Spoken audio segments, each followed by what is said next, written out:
có phân giờ sai có giờ sai tụ rong bao từ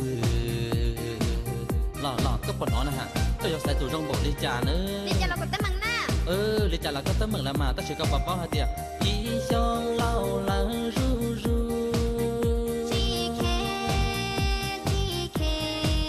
đuổi chân nhà hay tiệt chi kia chỉ sai cái tiệt cổ mua nó sẽ tuyên trừ rong lại cũng ta lửa nè đang từ lo có sẵn đây là khơi của sư lo mà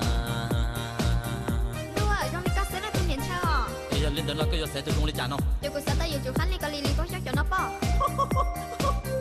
Có mua bao số lo thâu.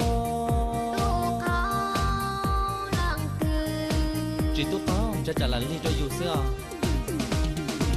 Có bùa sa bia hay tia cho lúa buồn chưa có. Đi để xin cho lo cả lì của mỏ như của tấm bằng à. Có buồn trai thì trai đã chi nó. Thao cả lâu chỉ mua nâng tù.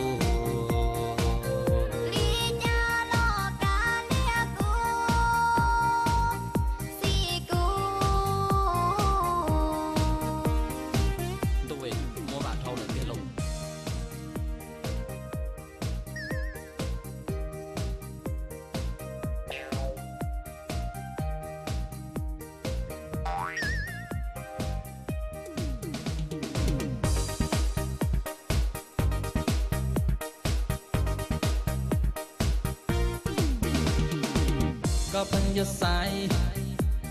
sai tụ rong bao từ lọ lâu là lấy của một số nguồn trừ nào hao cu lu lư cho giờ san trồng đi công chồng tuổi ý xong lâu là ru ru cho to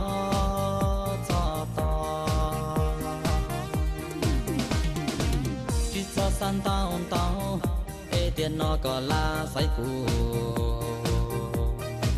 nong gai chân gai du gió kết lô chỉ phù trời lùa ý mò chỉ phù trâu gió lì nó qua tao ok yo chỉ im bài kia này yo có hay chưa có tu có bỏ sao nún chè sớm mà ý gì đâu cúi ốt chỉ cho phong xí cô tô nó mà qua chúa nhà